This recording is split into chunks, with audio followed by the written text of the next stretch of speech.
ఏదేమైనా బాబుకు బీడీ బాగా సూట్ అయింది. ఆ బీడీ కాల్చుకుంటూ బాబు నడిసొస్తుంటే కిక్కు మనకొస్తుంది.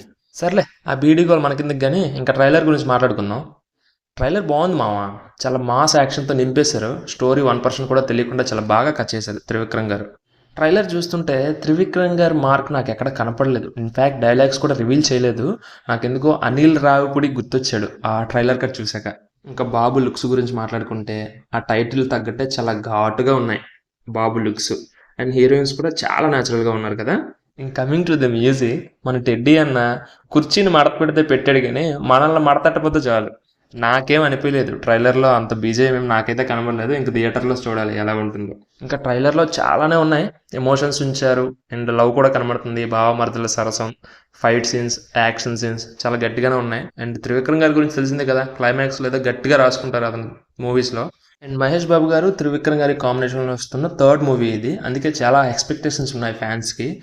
అతడు అండ్ కలేజా అండ్ ఇప్పుడు గుంటూరు కారం. అండ్ ఇంకో విషయం మాట్లాడుకుందాం, రవితేజ గారి మూవీ ఈ సంక్రాంతి రేస్ నుంచి తప్పుకొని February 9th పోస్ట్ పోన్ అయింది.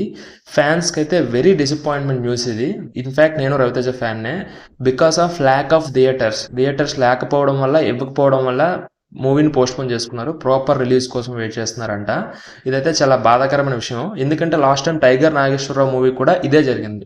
ప్రతిసారి రవితేజకి ఇలా జరగడం నాకు నచ్చలేదు. మీకేమనిపిస్తుందో కామెంట్ చేయండి. అండ్ ఎక్సెప్ట్ ఈగల్ 4 మూవీస్ ఈ సంక్రాంతి రేస్లో ఉన్నాయి: గుంటూరు కారం, హనుమాన్, నాసామి రంగ అండ్ సైంధవ్. అండ్ రవితేజ గారు తప్పుకోవడంలో తప్పు లేదు. సినీ ఇండస్ట్రీ కోసం అతను ఆలోచించి ఈ డిసిషన్ తీసుకున్నారు. బట్ ప్రతిసారి అతనే తప్పుకోవడం నాకు నచ్చలేదు, ఎందుకంటే ఇంకా చిన్న హీరోస్ ఉన్నారు. ఇంకా 4 మూవీస్లో వాళ్ళు ఎవరో తగ్గితే బాగుండు కదా. రవితేజ గారి కోసం ఒకసారి ఆలోచించచ్చు కదా నాకు అనిపించింది. ఇంకా ఈ గుంటూరు కారం ట్రైలర్ గురించి మాట్లాడుకుంటే బాబు లుక్స్ బాగున్నాయి. ఇంకా స్టోరీ ఉందో లేదో తెలియడం లేదు. స్టోరీ ఉంటే ఖచ్చితంగా మంచి హిట్ అవుతుంది. That's it for the review. Please do subscribe to my channel if you like my content. Thank you. Bye bye.